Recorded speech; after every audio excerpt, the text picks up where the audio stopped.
പുതിയ എപ്പിസോഡിലേക്ക് എല്ലാവർക്കും സ്വാഗതം. കഴിഞ്ഞ എപ്പിസോഡ് നമ്മൾ വൈൻഡപ്പ് ചെയ്യുമ്പോൾ മൈ വാമ്പയർ ലവറിൻ്റെ ഫസ്റ്റ് ചാപ്റ്ററിൻ്റെ ക്ലൈമാക്സിലായിരുന്നു നമ്മൾ. ലിസാറയുടെ കൂടെ ഒരു യാത്ര പോവായിരുന്നു അല്ലേ? ഇന്ന് നമ്മൾ കാണാൻ പോകുന്നത് മൈ വാമ്പയർ ലവറിൻ്റെ സെക്കൻഡ് ചാപ്റ്ററായ എ സ്മോൾ ടൗൺ.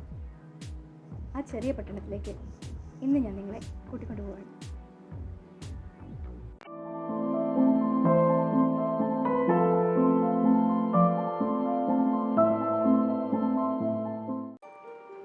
സമയം ഏകദേശം രാത്രിയോടടുത്തിരിക്കുന്നു. പടിഞ്ഞാറൻ മലനിരകൾക്കപ്പുറത്തേക്ക് സൂര്യൻ അസ്തമിച്ചിട്ട് കുറച്ച് സമയമായി. തെക്കൻ അമേരിക്കയുടെ ഒരു ഓരം ചേർന്നുള്ള ആ കൊച്ചു പട്ടണത്തിന് മുകളിലേക്ക് ഇരുട്ട് തൻ്റെ മൂടുവിടം പതുക്കെ ഇറക്കി തുടങ്ങി. ഒരടഞ്ഞു കിടന്ന കടയുടെ മുന്നിലായി വണ്ടി പാർക്ക് ചെയ്തിട്ട് ലിസാറ പതുക്കെ പുറത്തേക്കിറങ്ങി. ചുറ്റും ഒന്ന് കണ്ണോടിച്ചു. ഒരു ചെറിയ പട്ടണം, അധികം കടകളൊന്നുമില്ല. ഏറിയാൽ 8 or 10. അതിൽ പകുതിയും അടച്ചും തുടങ്ങിയിരിക്കുന്നു. വിശപ്പും ദാഹവും ക്ഷീണവും ഒക്കെ കൊണ്ട് ലിസാറ ആകെ വലഞ്ഞിരുന്നു. GPS സഹായത്തോടെ ഇവിടെ എത്തിച്ചേരാനുള്ള തിടുക്കത്തിൽ ഭക്ഷണത്തിൻ്റെ കാര്യമൊക്കെ ലിസാറ പതുക്കെ മറന്നുപോയിരുന്നു. കയ്യിൽ കരുതിയിരുന്ന ലഘുഭക്ഷണങ്ങളാകട്ടെ തീർന്നു പോയി. ഇനി എന്തു ചെയ്യും? ഇവിടെ ഇങ്ങൊരു ഹോട്ടലോ ഭക്ഷണശാലയോ ഒന്നും കാണാനില്ല. അവൾ 2 അടി മുന്നോട്ട് വെച്ചു.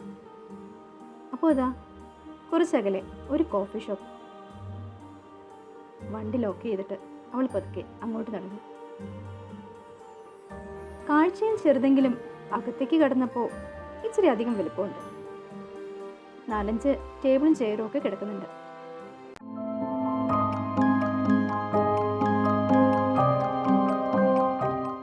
ചുറ്റും ഒന്ന് കണ്ണുപിടിച്ചിട്ട് ലിസാറ കൗണ്ടറിനടുത്തേക്ക് ചെന്നു. അവിടെ 25 or 26 വയസ്സ് പ്രായം തോന്നിക്കുന്ന ഒരു യുവതി കൂടെ ഒരു പയ്യൻ നിന്നിരുന്നു. ലിസാറയെ കണ്ടപ്പോൾ ആ പയ്യൻ ഓർഡർ എടുത്തു. ഒരു കോഫിക്കും ചില ലഘുഭക്ഷണത്തിനുമുള്ള ഓർഡർ കൊടുത്തിട്ട് ലിസാറ പതുക്കെ ടേബിളിനടുത്തേക്ക് നീങ്ങി. ചെയർ എടുത്ത് ഇരിക്കാൻ തുടങ്ങുമ്പോഴേക്കും ലിസാറയുടെ ഫോൺ ശബ്ദിച്ചു.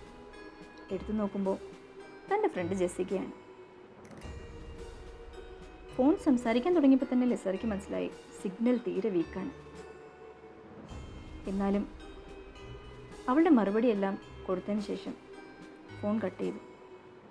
അപ്പോഴേക്കും കോഫി എത്തിയിരുന്നു. എന്നാൽ കോഫി കുടിച്ചുകൊണ്ടിരിക്കുമ്പോഴാണ് ലിസാറ അത് ശ്രദ്ധിക്കുന്നത്. മുന്നിലെ ടേബിളിലുള്ള ഒരാൾ ലിസാറയെ വളരെ സൂക്ഷിച്ചു നോക്കിക്കൊണ്ടിരിക്കുന്നു. അയാളുടെ കണ്ണുകൾക്ക് എന്തോ പ്രത്യേകതയില്ലേ? ലിസാറയ്ക്ക് ഒരു സംശയം. ഇയാൾ കോണ്ടാക്ട് ലെൻസ് യൂസ് ചെയ്യുന്നുണ്ടോ? എന്താ ഇതിനൊരു കോപ്പർ കളർ? അവൾ അങ്ങനെ സംശയിച്ചുകൊണ്ടിരിക്കുമ്പോൾ അയാൾ പതുക്കെ ചെയറിൽ നിന്ന് എണീറ്റിട്ട് ലിസാറയുടെ ടേബിൾ സമീപിക്കുകയാണ്. എന്നിട്ട് ഒരക്ഷരം പോലും ഉരിയാടാതെ മുന്നിലുള്ള ചെയർ വലിച്ചിട്ട് അതിലിരുന്നു. ഒരു അസ്വസ്ഥത തോന്നിയ ലിസാറ അയാളെ രൂക്ഷമായി ഒന്ന് നോക്കി. അപ്പോൾ അയാൾ സ്വയം പരിചയപ്പെടുത്തി. തൻ്റെ പേര് മാക്സ്വെൽ എന്നാണെന്നും ലിസാറയുടെ ഗ്രാൻഡ് മദറിൻ്റെ ബ്രീഡായ റഷ്ടൺ വില്ല റിനോവേറ്റ് ചെയ്യാനുള്ള കോൺട്രാക്റ്റ് കൊടുത്തിരിക്കുന്ന ഏജൻസിയുടെ റെപ്രസെൻറ്റേറ്റീവാണ് താനെന്നും പറയുന്നു. കുറച്ച് ടെൻഷനൊക്കെ മാറിയ ലിസാറ അയാളുമായി പരിചയപ്പെട്ടു. വീടിൻ്റെ റിനോവേറ്റീവ് വർക്ക്സ് എവിടെ വരെയായെന്ന് ചോദിക്കുമ്പോൾ ഇനി 2 ദിവസം കൂടി എടുക്കും പൂർത്തിയാവാമെന്ന് അയാൾ പറയുന്നു.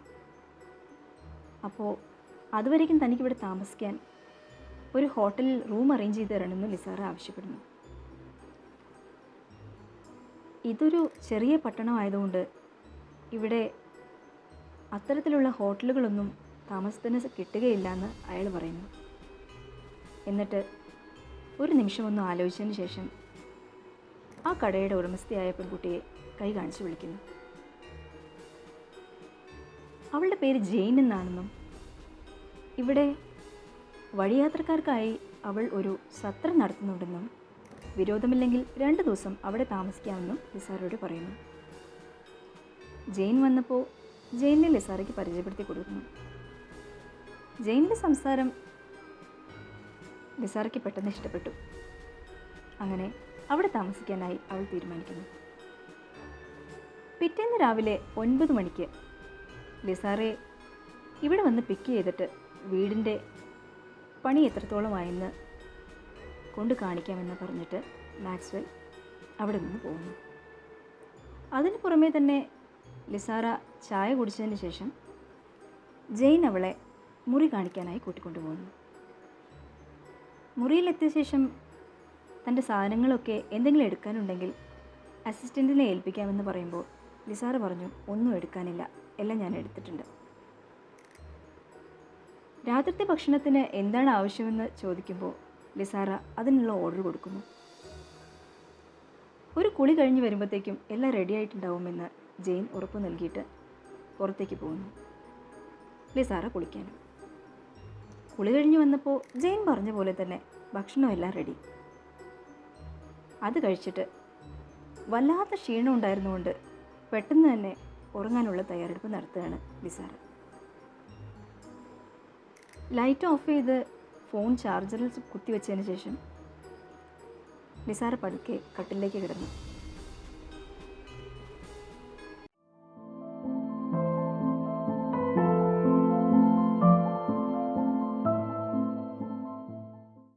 പക്ഷെ കിടന്നു കഴിഞ്ഞപ്പോഴാണ് അവൾ അത് ശ്രദ്ധിച്ചത്.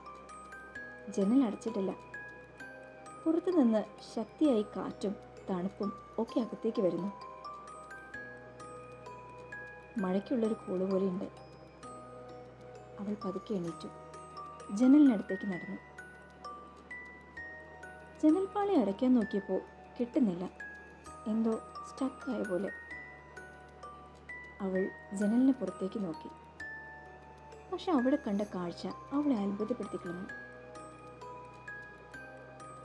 കാടിനടുത്തുള്ള പോലൊരു പ്രതീതി. ദൂരെ നിന്ന് ചെന്നായ്ക്കൾ ഓരിയിടുന്ന ശബ്ദം. എന്തോ ഒരു വല്ലാത്തൊരു അന്തരീക്ഷം. ചന്ദ്രൻ ആകാശത്ത് തിളങ്ങി നിൽക്കുന്നുണ്ട് തൻ്റെ പാതി വലിപ്പത്തിൽ. മരച്ചില്ലകളാകട്ടെ കാറ്റിൻ്റെ യാതൊരു ലക്ഷണവും കാണിക്കുന്നില്ല. ആകാശവും നല്ല ക്ലിയറാണ്. പിന്നെ എവിടെ നിന്നാണ് ഈ കാറ്റ് വരുന്നത്? വീണ്ടും കാറ്റടിച്ചു. പക്ഷേ അപ്പോഴും ഒരില പോലും അനങ്ങുന്നില്ല. ഇത്തവണ പക്ഷേ കാറ്റിനൊപ്പം അവളത് കേട്ടു. ഇതുവരെ കേട്ടിട്ടില്ലാത്തൊരു ശബ്ദം.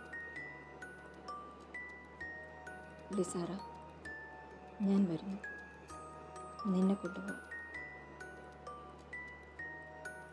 ഇതുവരെ കേട്ടിട്ട് പോലും ഇല്ലാത്ത ഒരു പുരുഷ ശബ്ദം. ആ ശബ്ദത്തിൻ്റെ ഉറവിടത്തിനായി അവൾ പുറത്തേക്ക് നോക്കി. ആരെയും കാണുന്നില്ല. പക്ഷെ എന്തോ ഒരു വല്ലാത്ത അസ്വസ്ഥത, ഒരു ഭയം അവളെ കീഴ്പ്പെടുത്തുന്നത് പോലെ. അവൾ വീണ്ടും ജനൽപ്പാളികൾ അടക്കാൻ ശക്തിയായി ശ്രമിച്ചു. ഇത്തവണ അവൾക്കത് സാധിച്ചു. ജനലടച്ചിട്ട് അവൾ കട്ടിലേക്ക് വന്നിരുന്നു. വല്ലാതെ കിതയ്ക്കുന്നുണ്ടായിരുന്നു അവൾ. എങ്ങനെയെങ്കിലും നേരെ ഒന്ന് വെളുത്ത് കിട്ടിയിരുന്നെങ്കിൽ അവൾ ആത്മാർത്ഥമായി ആഗ്രഹിച്ചു. എന്നിട്ട് അവൾ കട്ടിലേക്ക് കിടന്നു. കണ്ണുകൾ ഇറുക്കി അടച്ചു. നല്ല ക്ഷീണവും ഒക്കെ ഉണ്ടായിരുന്നതുകൊണ്ട് പെട്ടെന്ന് തന്നെ അവൾ ഉറക്കത്തിലേക്ക് വഴുതി വീണു. ഇടയ്ക്ക് വെച്ച് അവൾ ഞെട്ടി ഉണർന്നു. പക്ഷേ അവൾ അപ്പോൾ കട്ടിലായിരുന്നില്ല. ഏതോ ഒരു കാടിന് നടുക്ക്. നല്ല കാറ്റ്, മഞ്ഞുമുണ്ട്. ചുറ്റും മരങ്ങൾ മാത്രം. പക്ഷെ ആരോ പിന്തുടരുന്ന പോലെ. എന്തോ ഒരു ഉൾപ്രേരണ കൊണ്ട് അവൾ മുന്നോട്ട് കുതിച്ചു. നടക്കുകയായിരുന്നോ അതോ മുന്നോട്ട് തെന്നി നീങ്ങുകയാണോ? അവൾക്കത് മനസ്സിലായില്ല. പക്ഷെ അവൾ മുന്നോട്ട് പോയിക്കൊണ്ടേയിരുന്നു. പെട്ടെന്നതാ കാടുകൾ അപ്രത്യക്ഷമായിരിക്കുന്നു. ഒരു മരം പോലും കാണാനില്ല. മുന്നിലാണെങ്കിൽ വലിയ ഒരു പാറക്കൂട്ടം. അവൾ ഞെട്ടിപ്പോയി. മുന്നിലേക്ക് നോക്കുമ്പോൾ ഒരു അഗാധ ഗർത്തത്തിന് തൊട്ട് മുന്നിലാണ് അവൾ നിൽക്കുന്നത്. ഒരു പാറയുടെ വിളിമ്പിൽ 2 അടി വെച്ചാൽ താൻ താഴേക്ക് പതിക്കും.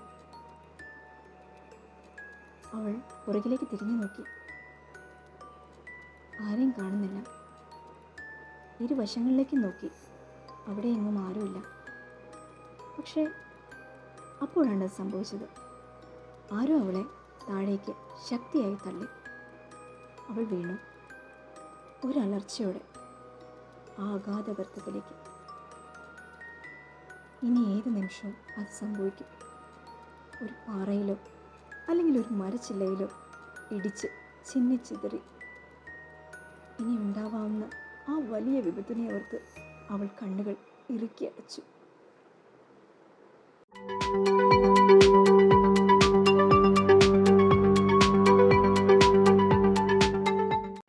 മൈ വാമ്പയർ ലവറിൻ്റെ സെക്കൻഡ് ചാപ്റ്റർ നമ്മളിവിടെ കംപ്ലീറ്റ് ചെയ്തിരിക്കുകയാണ്. ഈ വീഡിയോ നിങ്ങൾക്ക് ഇഷ്ടമായി എന്ന് കരുതുന്നു. നിങ്ങളുടെ ലൈക്സും ഷെയറും ഒന്നും മറക്കരുത്. കൂടാതെ നിങ്ങൾ വിലയേറിയ കമൻസും തരാൻ മറക്കരുത്. ഈ ചാനൽ നിങ്ങൾ ഫസ്റ്റ് ടൈമാണ് കാണുന്നതെങ്കിൽ please do subscribe to my channel. അപ്പോൾ എറ്റേണൽ ബോൺസിൻ്റെ ഒരു പുതിയ എപ്പിസോഡിൽ മൈ വാമ്പയർ ലവറിൻ്റെ 3rd ചാപ്റ്ററുമായിട്ട് ഞാൻ വീണ്ടും വരുന്നവരെ this is Lisara dark princess signing of.